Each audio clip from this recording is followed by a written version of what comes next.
এই করমণ্ডল এক্সপ্রেস 21 বছরে 5বার দুর্ঘটনা। অভিশপ্ত করমণ্ডল এক্সপ্রেসই কেন বারবার বিপত্তি বলতে পারেন? যাই হোক, এই ঘটনাটা বলার আগে মানে এই প্রসঙ্গটা বলার আগে আমি আহ, সবাইকে বলবো যে একটা দুটো দিন আপনারা সবাই আপনাদের পরিবারকে সময় দিন, পরিবারের কাছে থাকুন। কারণ আহ, আমার মনে হয় যে regular Facebook post, YouTube post এখন একটু কমানো উচিত। কতগুলো পরিবার চলে গেল, কত সন্তান চলে গেল, কত পরিবার নষ্ট হয়ে গেল। এই তো 24 পরগনাতে, দক্ষিণ 24 পরগনা বাসন্তীতে 3জন ভাই একসঙ্গে চলে গেল। মানে এই শোক, শোকগুলোকে ফিল করতে হবে। এই শোকগুলো কিন্তু বলে আমি কাউকে জোর করে আমার শোকের সাথে তাকে টেনে আনতে পারবো না। এই শোকগুলো কিন্তু তাকে ফিল করতে হবে। তো আপনারা দয়া করে নিজেদের পরিবারকে সময় দিন। আর যে কথাটা আপনাদের আমি বলছিলাম যে অভিশপ্ত করমণ্ডল এক্সপ্রেসই কেন বারবার দুর্ঘটনা, নামে কি রয়েছে, মানে আসল বিপত্তিটা কেন হচ্ছে? অভিশপ্ত করমণ্ডল এক্সপ্রেসেই কেন বারবার দুর্ঘটনা? মানে এর আগেও কিন্তু ওড়িশাতেও দুর্ঘটনার সাক্ষী রয়েছে এই করমণ্ডল এক্সপ্রেস। 46 বছরে 5বার অ্যাক্সিডেন্ট হয়েছে এই ট্রেনে। ভারতের সব থেকে বড় ট্রেন দুর্ঘটনাগুলোকে ছাপিয়ে যাবে মনে হচ্ছে এই যে গতকাল যেটা ঘটলো, এই বিপর্যয়টা। শুক্রবার বিভীষিকার মতো রাত কেটেছে সকালে। সকালের ছবি অবাক করে দিয়েছে গোটা ভারতবাসীকে, কিন্তু কেন করমণ্ডল এক্সপ্রেসই বারবার এই বিপদের মুখে পড়ছে? গত 24 বছরে এত বড় ট্রেন দুর্ঘটনার সাক্ষী হয়নি ভারত। দেশলাইয়ের বাক্সের মতো লাইনে পড়ে আছে ট্রেনের বইগুলো। এই ছবিগুলো দেখা যাচ্ছে, 3টে ট্রেনের একসঙ্গে অ্যাক্সিডেন্ট। নানা লোকে নানা মতামত দিচ্ছে, নানা সংবাদ পরিবেশনা বা নানা রকম খবর বেরিয়ে আসছে কিভাবে অ্যাক্সিডেন্ট হয়েছে না হচ্ছে।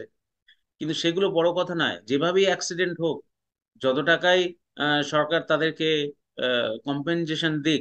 মানে একটা পরিবারের যখন কেউ চলে যায়, তার যে দুঃখ, সেই দুঃখটায় কিন্তু 5 লাখ 10 লাখ টাকা দিয়ে কিন্তু সেই দুঃখর আহ, ভারকে নেওয়া সম্ভব নয়। তো আমি চাইছি যে সবাই আপনারা মিলে আপনার পরিবারকে সময় দিন। 2009 সালে ওড়িশাতেই কিন্তু বেলাইন হয়ে গেছিল এই করমণ্ডল। 2009 সালে এক্সপ্রেসের 13টা বগি তখন এই ডিরেল হয়ে গেছিল লাইন থেকে। এই বঙ্গোপসাগর সংলগ্ন ভারতের দক্ষিণ পূর্ব উপকূল করমণ্ডল উপকূল নামে পরিচিত।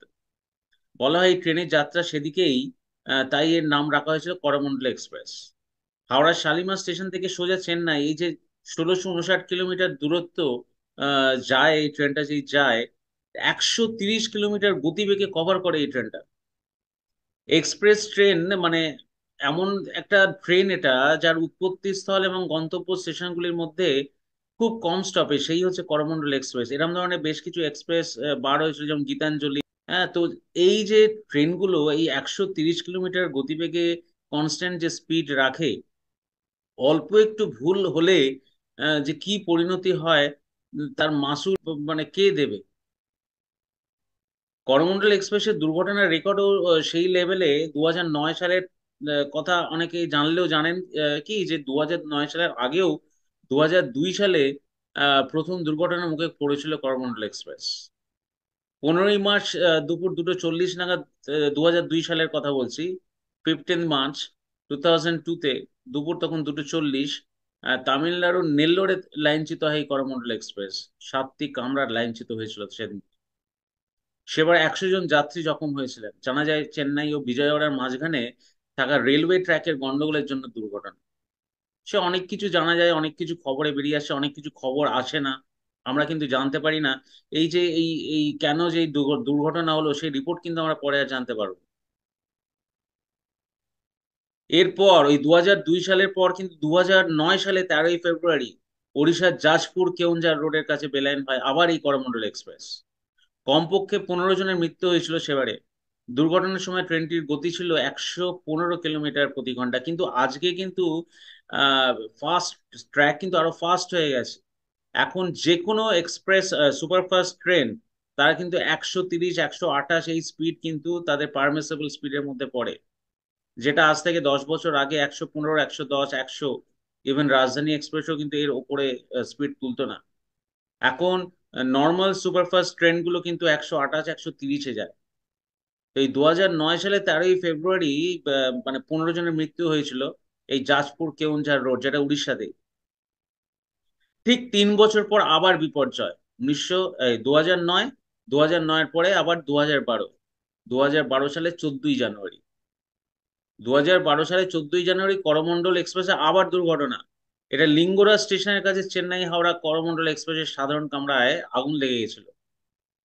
2012 সালের 30শে ডিসেম্বর উড়িষ্যার গঞ্জাম জেলায় করমন্ডলের ধাক্কায় ছখানা হাতির মৃত্যু হয়েছিল। 2012 সালে একটা তো হলো আপনার 14ই জানুয়ারি যেখানে আগুন লেগে গেছিল, আবার 2012 সালের 30শে ডিসেম্বর ওড়িশার গঞ্জাম জেলায় করমন্ডলের ধাক্কায় 6টি হাতির মৃত্যু হয়েছিল। মানে এই যে পরপর পরপর যে দুর্ঘটনা, আর উড়িষ্যায় বেশি ঘটছে দুর্ঘটনাগুলো। গ্যাপটা লক্ষ্য করুন, ঠিক 3 বছর পর পর। যেমন ধরুন 2009 বললাম, উড়িষ্যার জাজপুর কেওনঝাড় রোডের কাছে বেলাইন হয়, 15 জনের মৃত্যু হয়েছিল। আবার 2012 সালে 14ই জানুয়ারি লিঙ্গরা স্টেশনের কাছে চেন্নাই হাওড়া করমন্ডল এক্সপ্রেসের সাধারণ কামরায় আগুন লেগেছিল। আবার 2012 সালে 30শে ডিসেম্বর, মানে 2009 পরে 2012 সালে দুখানা হলো, 14ই জানুয়ারি আবার 30শে ডিসেম্বর, যেখানে 6টা হাতির মৃত্যু হয়েছিল। আবার 2015 সালে 9-এর পর 12 হয়ে গেল, 12-এর পর 15। গ্যাপটা লক্ষ্য করুন, ঠিক 3 বছর পর পর। 2015 সালে 18ই এপ্রিল, 18th এপ্রিল অন্ধ্রপ্রদেশের নিদাদাভালু স্টেশনে আগুন ধরে যায় করমন্ডল এক্সপ্রেসে। ট্রেনটির দুটি বগি ব্যাপকভাবে ক্ষতিগ্রস্ত হয়েছিল। আর এবার গ্যাপটা 3 বছর রইল না, গ্যাপটা কিন্তু 8 বছর হয়ে গেল। এবার 8 বছর পর এতটা মারাত্মক ঘটনা, মানে ভাবা যায়? এখনো পর্যন্ত মৃতের সংখ্যা তো প্রায় 300 ছুঁই ছুঁই।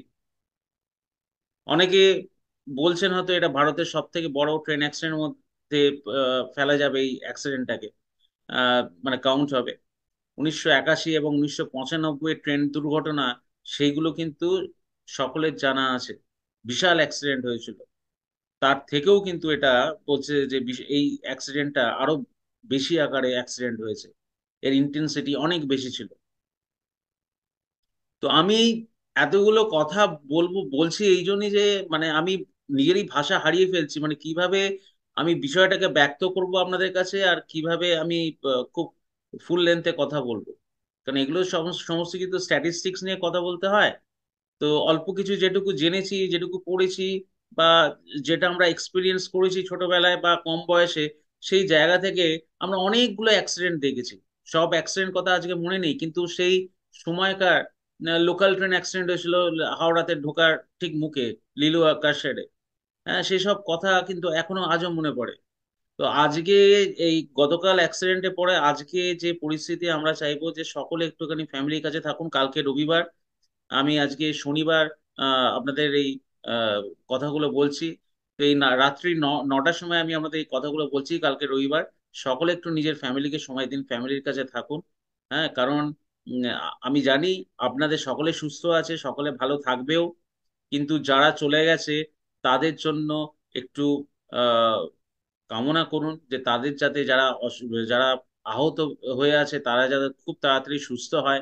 এবং তাদের কথা ভেবে, এবং যারা নিহত হয়েছে তাদের কথা ভেবে পরিবারকে একটু সময় দিন, পরিবারের কাছে থাকুন। এটাই কিন্তু সব থেকে বড় শান্তি মনের। আজকে এই অবধি। পরবর্তী সময় আবার আমি ট্রাভেল নিয়ে কিছু আসবো, কোনো একটা ট্রাভেল ভিডিও নিয়ে আসবো। যারা সাবস্ক্রাইব করেননি আমার চ্যানেল, আমি আজকে কাউকে বলবো না সাবস্ক্রাইব করতে।